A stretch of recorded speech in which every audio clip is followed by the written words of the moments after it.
Hey, what's going on, guys? I just wanted to show you a quick video of the grounding system I created for my home.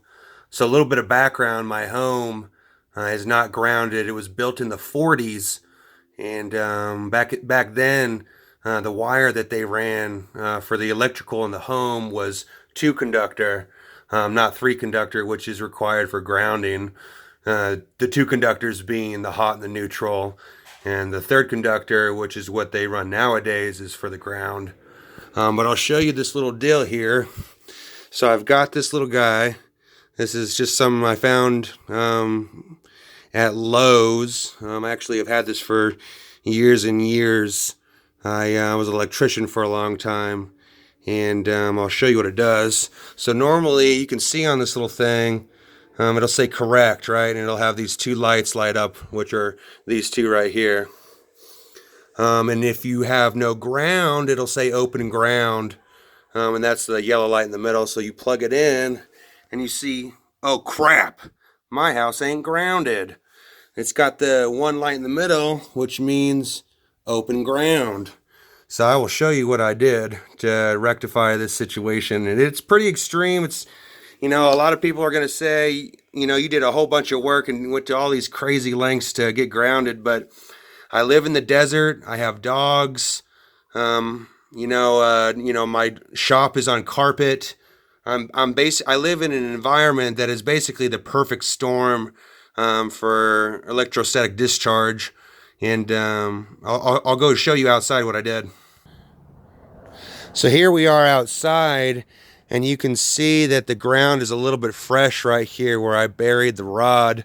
So after consulting with my friend who owns an electrical company, he said per code, you can bury a rod or you can bury one vertically or horizontally. And unfortunately, since it was 10 o'clock at night and I didn't have access to a surveyor to tell me where my piping was, my sewage or, my gas piping. I had to do it horizontally instead of vertically. So horizontally, I could have just gone straight down into the ground, with like a cheap 5-foot rod or something like that and been fine. But like I said, I didn't know where any of my pipes were. So what I ended up doing is we dug a trench all the way from here to there. It has an 8-foot long trench and it had to be 18 inches deep. And I don't know if y'all know what digging a trench is like, but it's rough, dude. I was out here at 10 o'clock at night. It was 20 degrees outside and I was freezing my boobs off. I felt like like a mobster digging a hole with my car, just giving me some light with the headlights. And my neighbors were driving by and they're like, what are you doing, man? I was like, hey man, I'm just getting grounded.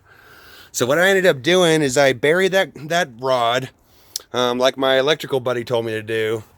And I hooked up a little clamp to it, and I'll show you pictures exactly what I, of the purchase, what I purchased at Lowe's. That way y'all can have it too. But I got some grounding wire. I got about 30 feet of it. Probably didn't need that much, but I got a clamp.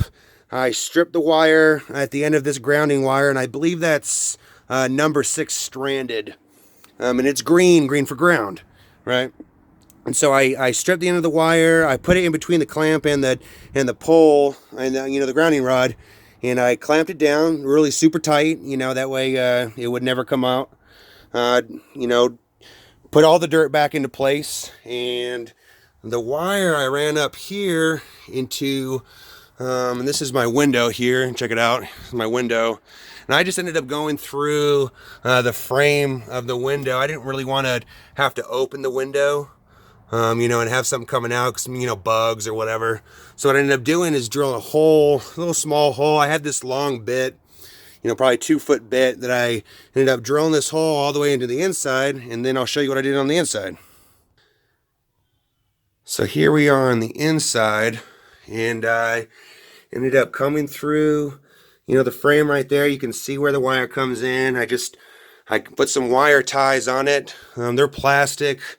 I didn't want metal because I didn't want to clamp the wire or, grabbed the wire and it short out.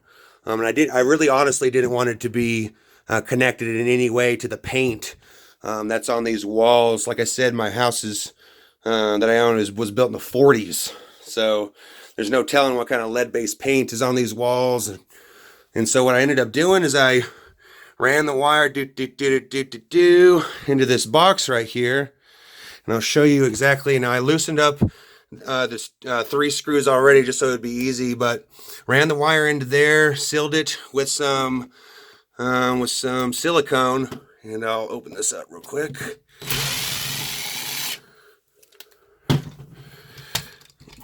Hold on. We need to. There we go. I'll grab that in a minute. So I ended up going into taking this. This is the wire that goes outside, and it goes all the way down to this box, and it goes onto this grounding block. It's basically just a little terminal block. You can put other wires, and you can see the 2 wires that go down, and those kind of are the wires that help me get grounded. So these wires, and I have got more wires, and I got more terminals on these blocks so I could ground other things if I wanted to. But I ended up going down, and those 2 wires that are from there to there, one of them gets grounded right here onto the actual my table, the metal on my table, and which also this little wire right here connects to my mat. And then on the other side, because the metal on this table is kind of funky, it goes all the way to over here onto the other side of the table on the metal, and this is where I ground my strap. That way, I can be totally grounded. And yeah, that's my grounding project. Yeah, let me know what you guys think.